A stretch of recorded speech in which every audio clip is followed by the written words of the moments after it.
This is the West Kent Radio News feature. Hello, I'm Martin Webber. Voters across Tonbridge and Malling go to the polls on May the 4th to elect their borough council.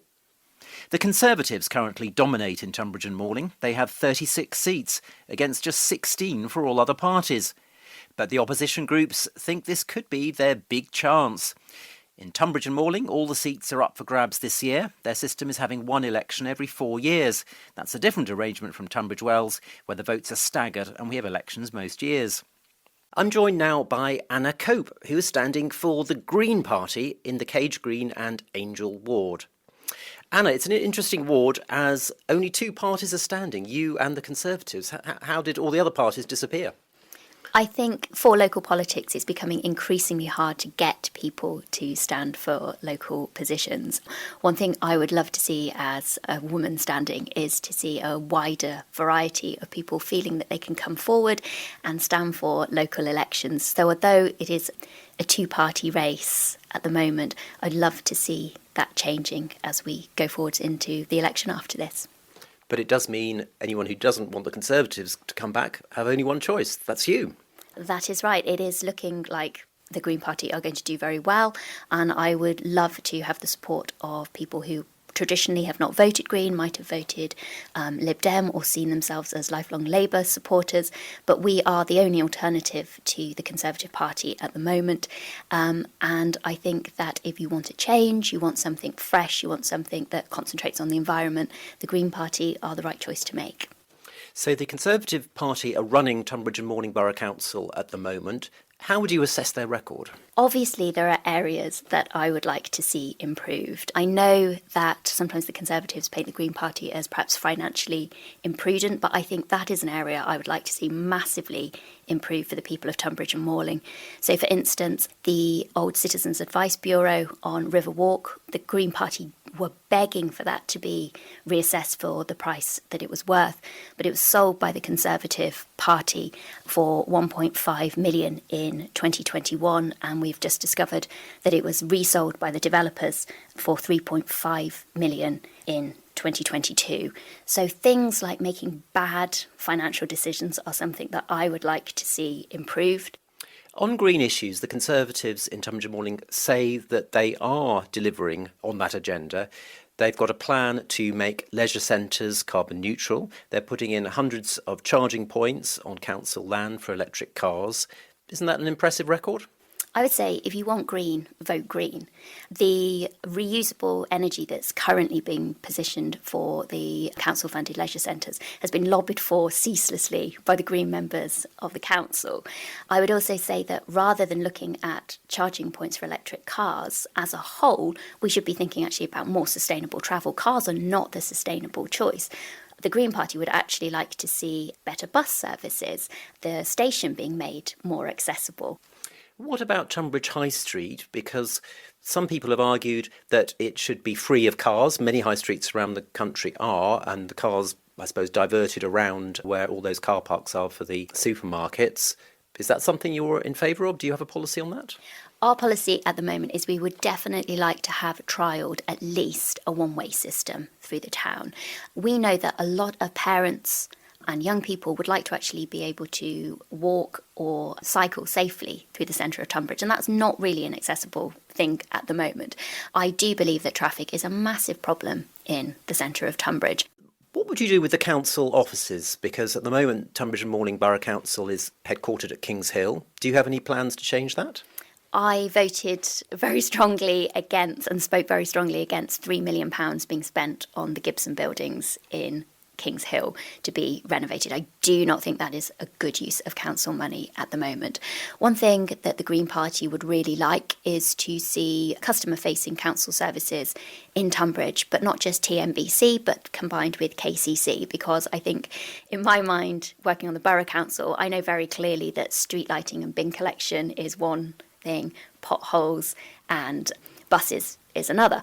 But people who aren't involved don't have that distinction in their mind. So what I would like to see, and the Greens would like to see, is those services concentrated in Tunbridge with satellite offices around the rest of the borough. I think. And that wouldn't be expensive?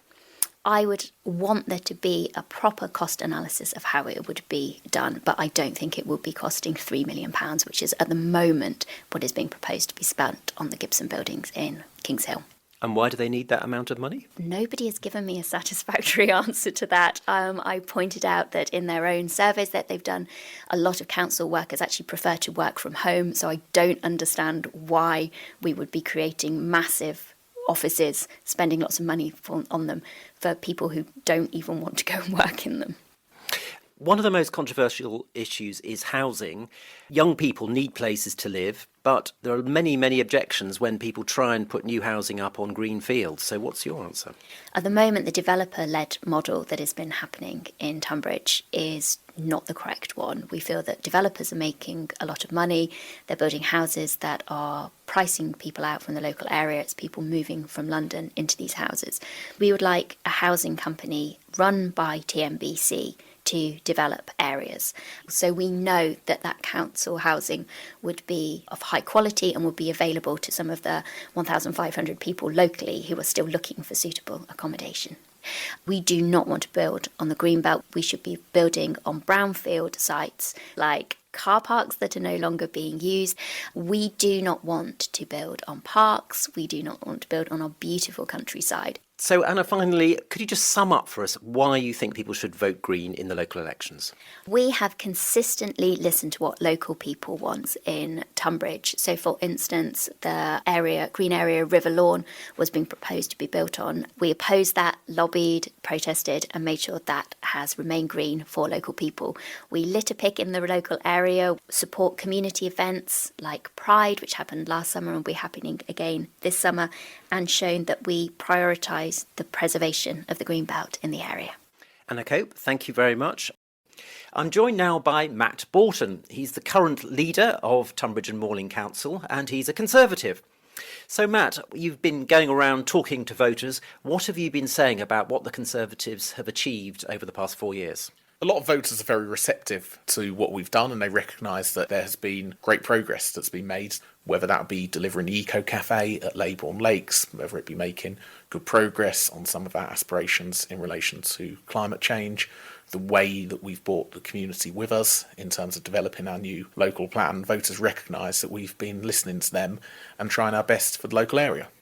What are voters saying to you? Because the Conservative Party nationally is in some trouble. Is that reflected in the comments you're getting? There is a lot that's happened in Westminster that I'm not very happy about, that a lot of voters aren't very happy about, but the reality is, how much of that can I control as a Conservative councillor in Tonbridge and Malling? And I'm sure that it's going to be harder for some of the Conservative voters previously to go out and cast their ballot for the Conservatives. But to be honest, we've just got to make sure that we're putting forward a compelling message locally as to why we feel that we should be trusted again. And that's what we've been doing, and we obviously hope to be in a position whereby we can retain control of the council next week. The Green Party have said that you've made some bad financial decisions. They've focused on one issue, which was the old Citizens Advice Bureau, which they say was sold by you too cheaply, apparently for £1.5 million in 2021. You sold it to developers, which then sold it on for £3.5 million in 2022. That does sound a bit odd. The decision to sell the particular building was taken many, many years ago, 2017, 2018 times, before I was even on the council, Martin. I do know, or having looked at it retrospectively, that the valuation that the council got was robustly challenged and it was considered fair. Obviously, when you sell an asset, we see this in our own houses, the next owner may choose to sell it very quickly and may try and get a little bit more money, but that's not anything that you can do about. The council at the time, and obviously this is going back a number of years, had to make a decision on whether it chose to sell the asset or not. They chose to sell it, and they sold it at a price that was considered fair at the time and that was verified.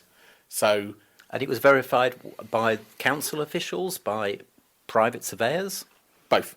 At the end of the day, you obviously have your in-house property team who we expect and did do the work, but you also try and get this validated externally, and that's what we did. And the council made that decision at the time.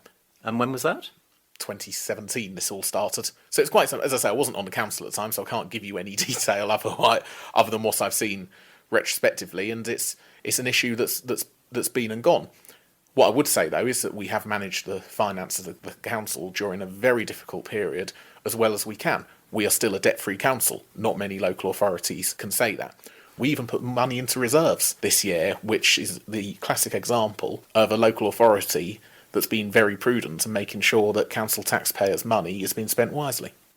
The Greens have also raised this issue of recently £3 million was apparently approved by you to spend on the council offices, the Gibson building in Kings Hill. Sounds like a lot of money. Was it really necessary? Yes, absolutely, because we need to make sure that we've got a sustainable building, and what that's going to do is make sure that a building that's only 20 years old has got all of the renewable energy initiatives and all of the solar panels, for example, that we would expect from the council officers. So yes, it was absolutely the right thing to do, and what I'm failing to understand, and I challenged Green councillors on this at the time, is why they would be opposed to this. Still can't work it out for the life of me what it is they expect us to do instead. Perhaps they're thinking that given a lot of people working from home now, do you need such a big building? Maybe you should have more staff, more accessible to the public in Tonbridge rather than out at Kings Hill. Well, we have that at Tunbridge Castle. We've got our customer services team based out of Tunbridge Castle. Anyone can walk into the castle and access any council service that they can. Obviously, we are Tonbridge and Malling Borough Council, and we do need to make sure that residents who don't live in the town of Tonbridge, which is the majority of Tonbridge and Malling, have access to services. And we've already made a decision that we want to move out of half of the building, well, over half of the floor space, actually, in the west side of the Gibson building, consolidate all of our operations in the east of the Gibson building, which is the newer block, and we're obviously looking to the future in terms of what we use the west of the building for. I also think there's a broader point, which is that given some of the issues that we've got in West Kent at the moment around the labour market, we need to make sure that we are being a good employer to our staff. And to be a good employer doesn't require upheaval in terms of their job location, because we have found recruitment and retention difficult. I think the whole of the public sector has, to be honest. And I want to make sure that things are settled for staff. I think it was absolutely the right thing to do to make sure that our operation at Kings Hill was consolidated. That's exactly what we've done, and I'm really looking forward to these works starting. What are you planning to do with the Angel Centre? We've made a commitment in our manifesto to have carbon neutral leisure centres by 2027. Clearly, the building at the Angel Centre is in no way in any fit state to achieve that at all. It's relatively new, though. It depends on how you define new. I mean, it was built in the 80s, but of course, construction techniques in the 80s were very different to how they are now. And if retrofitting is not an option, then we need to look at fundamentally at whether that's the right building on the right site. And if it's not, what we do with some of the other facilities like the gym, for example, that are popular, and whether we move that elsewhere within the town. You're working on the local plan to try and deliver new housing, but a lot of people are still worried you're going to end up building on the green belt and on green fields. Will that happen? We've been quite clear that our approach to planning is brownfield first. We expect to prioritise brownfield sites for development. That's what the Conservatives will do if we are re-elected. The challenge we've got is we're 71% green belt, so the majority of land within the borough is green belt as well. We've got a very high housing target that I have challenged and continue to challenge, and I'm pleased the government is listening on that. Obviously, we don't want to build anything on the green belt at all, and the council has been very robust in saying that so far. When we bring forward the local plan, it will be to maximise the use of the brownfield sites. And if we can do that, and if we can get our housing figure down, then we should be able to deliver that no problem at all. Staying with housing, when there is land allowed for development, the development companies, the private development companies, have been criticised for building the wrong type of houses. Other parties in Tunbridge and Malling say they want the council to start their own company to build houses. Is that a good idea? It's a great idea, but it comes with significant risk. We need to make sure it doesn't affect our finances detrimentally. I've not seen a business case from those advocating a council-run housing company. If the council is capable of building its own houses, absolutely the council should. But I'm not going to do something half-baked. Finally, Matt, do you think you could just sum up for people why you think they should vote Conservative in the local elections? We know that for the last couple of years, certainly since I became leader, we have tried to be a listening council. I've attended countless public meetings, 27 during a local plan consultation, and I hope residents have seen that I've delivered on what I said I would. We've got the lowest crime in Kent, we've got one of the highest recycling rates as well. We're the only party that can provide a strong and stable administration that will enable us to continue to deliver high-quality council services at the best value for money in the county. Matt Boughton, leader of Tunbridge and Malling Council from the Conservatives, thank you very much. I'm joined now by Frani Hoskins from the Tonbridge Liberal Democrats. Frani, the Conservatives are in control of the council at the moment. How do you assess their record? Too little, too late, and not listening to local residents enough. One issue that you've been campaigning on is pollution in local rivers. What's been going on? Well, the Rivers Trust have recorded figures of pollution spills from southern water in the River Medway and its tributaries in and around Tunbridge. 184 sewage spills were counted in the rivers and streams of Tunbridge in 2021. Is this overflows from sewage facilities? Yes, through storm overflows, runoffs, various different types of sewage dumping into the river. At the same time as them posting their profits of 138 million, Liberal Democrats are in favour of those profits being highly taxed in order to pay for the clean-ups. You're on the Borough Council, though. You don't have, the power to control the way water companies are run in Britain. Sadly, we don't.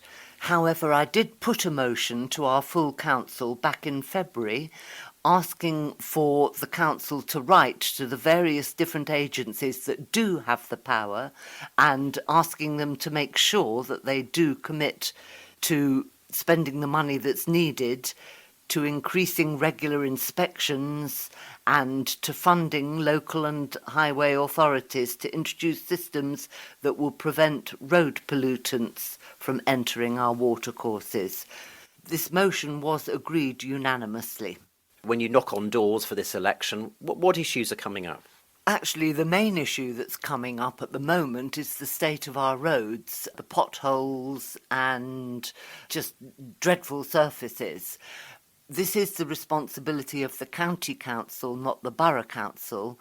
However, I have emailed and got the county council to agree to come and do a complete inspection of the roads bounded by Quarry Hill and Pembury Road in South Tunbridge to have a look, because that appears to be particularly awful at the moment. And they have agreed that they will send an inspector out to look at it. Tunbridge Town Centre seems to be doing relatively well at the moment. It is pretty busy compared to some traditional town centres. However, business can be fragile. We've got the Beale store in that town centre next to Sainsbury. That's been empty after 3 years. Some people would say that the Conservatives have got a better record than Lib Dems of supporting businesses and supporting jobs. Well, the Lib Dems haven't had the chance to support businesses and shops at the moment. However, we do agree that Beale's has been empty far too long. The High Street is in desperate need of a post office, and the work that's been going on to get them back into the High Street has just taken forever. I don't think the residents of Tunbridge and Malling are at all happy with the state of the High Street at the moment. The Conservatives say they've done a lot of work on the climate change issue. They're attempting to make leisure centres carbon neutral. They're installing chargers for electric cars. Would you really be able to do more on that issue? I jolly well hope so. Yes, they've made a start. They've made a start on the leisure centres. They've made a start with the EVs, the chargers. We have supported all of that work. We would like to increase the amount of work that's done so that we can really get those levels down. We need to get our dust carts more environmentally friendly for travelling round and collecting our rubbish. We need to do everything that we can to speed up the changes. We haven't got years left, have we?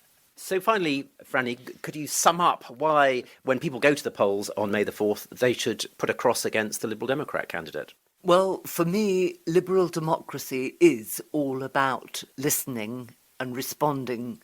And I hope if we are able to win some kind of control on the council in May, that we will be able to prove that we can get faster action quicker and in collaboration with local people. That was Frani Hoskins, I'm joined now by Callum Lake. He's standing for Labour in Trench Ward.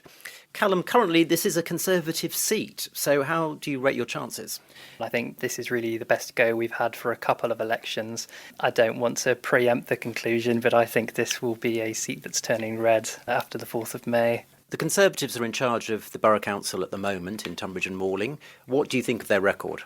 I think the best way to assess their record would be to just speak to the average person on the street in Tonbridge, and they'll tell you about expensive, infrequent public transport, spiralling rents, house prices that are increasingly unaffordable with the new interest rates we're all having to deal with. And I think it's a time for change now, and there's a real hunger for that when you speak to people on the ground. So what are the main issues that you're campaigning on? So from speaking to people, and these align with what I was going into the election with, it would be antisocial behaviour. A lot of residents have raised with me that there's a greater need for social care in the ward and providing maybe more of a police presence. But I think what we need is a combined approach where you really get to the heart of some of the issues in the community and try and solve those at a local level. And then in addition to that, public transport. So my ward's maybe a little further out of the town centre and train station than some of the others. So people who live there are particularly dependent on the bus links. Lots of people raising with me that these end quite early, at about 7 o'clock in the evening. They're very expensive, especially when the current subsidy ends. On the issue of climate change, the Conservatives say they are delivering. They are making the leisure centres carbon neutral. They've got a plan for that.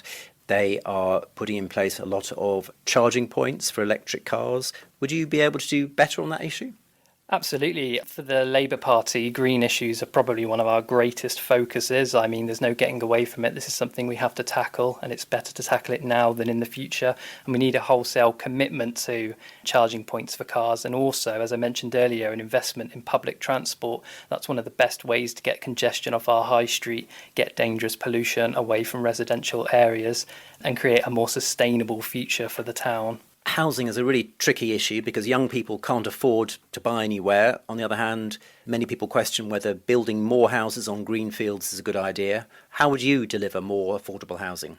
I think you need real leadership on housing because there's clearly two competing views here. There's the side, the people who need more housing, especially younger people, but also the side that wants to naturally protect the natural beauty of the area and make sure that's not spoilt. So what you need is a plan like what's being put forward by the Labour Party for affordable, quality and sustainable housing, and developing a local plan that prioritises housing that people can actually afford, but also investing in the infrastructure around that, local schools, doctors, hospitals, and prioritising brownfield sites with adequate parking to minimise concerns of local residents, but also involve them in the process.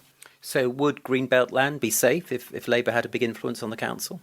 I think it's definitely something we need to prioritise. I think we really need to go after all the brownfield sites and repurpose areas of the town, specifically in Tonbridge, but also in other areas of Tonbridge and Malling, where you're able to walk to local amenities. And that's very rarely going to be in Greenbelt land, where you're sticking houses on the outskirts with very poor transport links.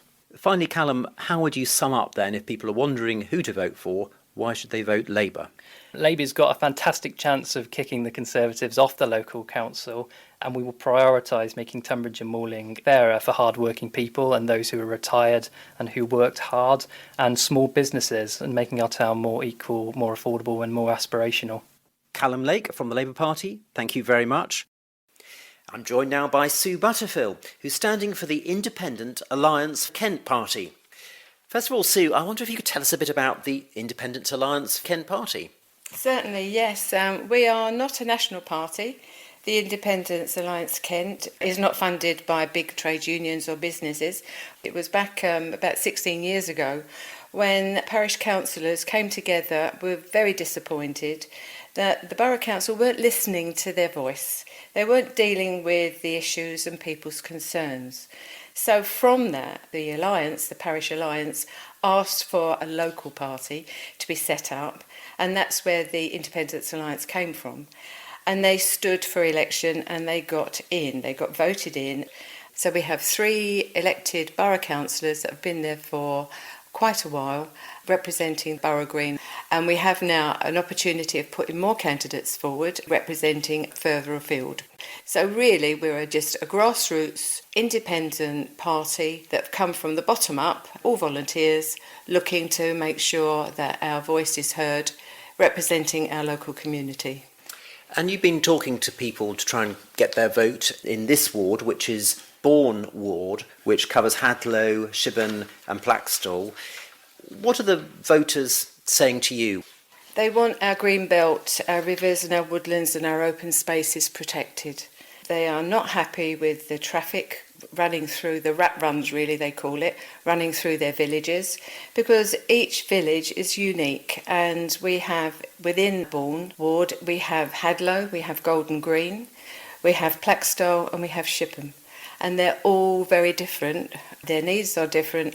I've listened to them and I've given reassurance that I will make sure their voice is heard to make it better for everyone to live in a good place. How optimistic are you that there's pressure for more housing, because young people find it very difficult to find places to live in the area? Are you confident that this pressure to build new housing on fields can be resisted? Oh, I think so, because there is a very strong feeling that our open spaces, our green belt, our uniqueness as a county needs to be protected, and I think there needs to be some imagination of where houses should be built. We're not against building houses because everyone needs a house, a roof over their head, but it needs to be in proportion to the area, where it should go, with the right infrastructure, because that's a really key thing to make sure that the infrastructure is in place to take the demands placed upon it when you build new houses. Are there any particular housing proposals that worry you? Yes, without a doubt. There are two actually. One in Borough Green, it's the Garden City. That's been on the agenda for a long while and it was resisted. There was a lot of campaigning by our group to make sure that the voices of local people were heard.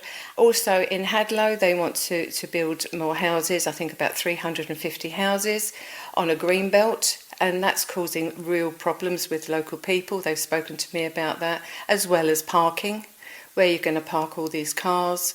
So there really needs to be a rethink around the whole of the building issue. So finally, can I ask you, Sue, could you sum up why you think people should vote for the Independent Alliance Kent? We've got a can-do attitude. We want to get out there and help people. We listen, we think things through, we take action and we get things done. Sue Butterfill, thank you very much. That's it from the interviews with the main parties in Tunbridge and Malling. Do check the Borough Council website to see a full list of candidates contesting your ward. From me, Martin Webber, goodbye.